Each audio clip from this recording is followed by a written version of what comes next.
Hi guys, welcome back to my channel. I'm Kat and this is Catadactyl. Today I'm doing my February wrap-up, part 1. And the reason why is because a bunch of these books are due back at the library, so I cannot hold on to them to do a wrap-up at the end of the month. So now is the perfect time. So I have 5 books to talk to you about today, and they are just all over the spectrum. Some I really loved and some not so much, and so without further ado, let's just get started. So the first book I read in February is The Wedding Date by Jasmine Guillory. Now this is a contemporary romance where the main character, named Alexa Monroe, gets stuck in an elevator with a very handsome man, and turns out he has to go to a wedding, but his date dropped out on him, so he doesn't have his +1, so he asks Alexa instead. So a wedding weekend ensues where she's pretending to be his girlfriend, and then things kind of go from there. I thought that this would be a lot like The Hating Game by Sally Thorne or The Kiss Quotient, but something for me was lacking, I think. I don't think it has any staying power for me. In fact, I read it like a week ago and I had, as you can see, forgot the main character's name already. So yeah, I give this book 3 stars. So next up, switching gears entirely, I read Motherhood by Sheila Heti. Now, I had been wanting to read this book since it came out. Sheila Heti is a Canadian author, and this is kind of a memoir slash musing on what it is to be a woman and not be entirely sure of whether you want to be pregnant or not. So this book is kind of her exploration of her 20s, 30s, and 40s, the decisions that she is making, her friends are making, her family is making, and also society is kind of trying to make for her, and a lot of the ideas that society has about women who don't necessarily want to be mothers. If you are at all thinking about not having children, or you're interested in the dialogue or kind of the way that society views people who are considering motherhood, not just taking it as something that is always done, then this would be a great one to check out. So then after that, completely different tone, is Winter's Bone by Daniel Woodrell. So I actually watched the movie first, and it's one of J-Law's first movies. In fact, it might be Jennifer Lawrence's first movie of all time. The movie blew me away. I think it's one of her best performances ever. If you haven't seen it, it's extremely dark, very grim, and very bloody and violent, so if that's not your thing, don't watch it. However, if you're a J-Law fan like I am, and you like darker content, then definitely check it out. It's the same name, Winter's Bone. And in this one, we are following a girl named Ree, and she lives in kind of the backwoods, and her community is kind of, they live not outside the law, but they live very much like don't speak to the law, and a lot of their kids don't go to school, and it's kind of like we are our own community and we don't let outsiders in.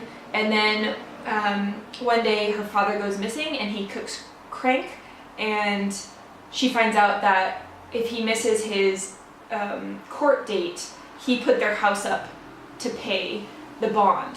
So if she doesn't find her father in time, then the house where she takes care of her mentally ill mother and her 2 little brothers will be put up for sale, and they'll be out in the wilderness without any resources. So she has to track down her father. However, one of the rules of this community is don't ask about things that happen.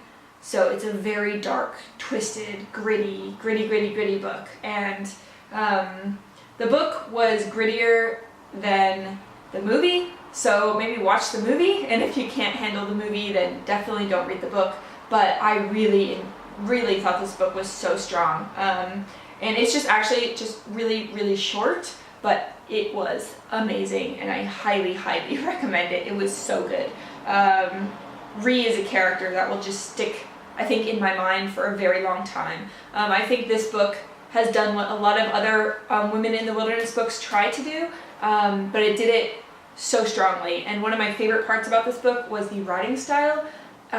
Very sparse prose, very impactful, and it was so good. So I definitely recommend it. 4.5 stars, definitely check it out. Okay. And then the next book that I read is one that I heard of from Simon at Savage Reads, and it's From the Wreck by Jane Rawson. Now, this book is a total conundrum. Like, just, I don't know. How I would say this book is, it is like if you took Born by Jeff Vandermeer and Under the Skin by Michelle Faber and BBC's Blue Earth Dark Deep Abyss episode together. So there's like a lot that happens in this novel, but I think the way that Jane Rawson ties it all together is brilliant because, yeah, there's a lot happening. Like everything I just said sounds like a lot, and it is a lot. There's a lot, but instead of trying to focus on everything all at once, she focuses on small instances in the characters' lives instead. So we are following a main character, George, and he was in a shipwreck. And right before the ship crashes, he goes down to check on the horses, and he sees a woman licking the foam off of one of the horses' mouths. So when the ship crashes, he is holding on and trying to survive alongside that woman. And things go from there and just get very, very bizarre, weird, beautiful, just epic, I think is a good way to describe it. So this is a book that does weird really, really well, and I give it 4 stars. I just couldn't stop reading it. Sometimes I was like, what is even happening? Like, just, it's a journey, and I think that if you like weird fiction, this is a great one to read because a lot of weird fiction I feel like peters off at the end or doesn't know how to finish well, and this book had such an amazing unforeseen ending. And yeah, so I really do recommend it. From the Wreck by Jane Rawson. And the last book that I read that I want to talk about is Hunger by Roxane Gay. So Roxane Gay is a really outspoken Black feminist in America, and this is kind of her memoir / retelling / analysis of cultural ideas we have around overweight bodies. And it starts out with her explaining of a childhood rape and how that impacted her life, and kind of all the ways in which society and her actions, education, family, food, friends, everything has impacted the way in which she has a relationship with her body. And for me, I found her story really moving and important.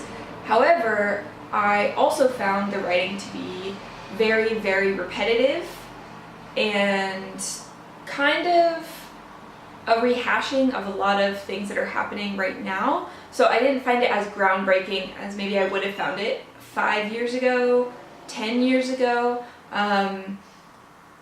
So it's a lot of discourse on like Me Too and the feminism movement, and I think that I'm very much aware of those issues currently, and body positivity, and I feel like, yeah, if I'd read it a while ago, maybe I would have had a stronger tie to it or been more intrigued by it, but as it stands, I just didn't get on well with how she told the story. Also, it's really hard because it's a very personal, very, very emotional memoir, so I'm not really going to rate it. I'm just going to say that maybe the writing style wasn't for me. Yeah, but my pick so far for the month is definitely Motherhood, yeah, as my top score of the month. Yeah, so we will see if that holds up, and I will get back to you guys at the end of the month with my reads later on in February. So let me know if you guys have read any of those or if you are looking to read any of them. I know for a fact that like From the Wreck, Simon has been talking about it a lot. It's hard to get in the UK. It's also not out in America, I believe. So when I finally moved to Australia, where the author is from, I was very lucky they had it at the local library. So yeah, it's just pretty lucky. Let me know what you guys are reading, and I will chat to you guys later. Thank you so much for watching. Toodles!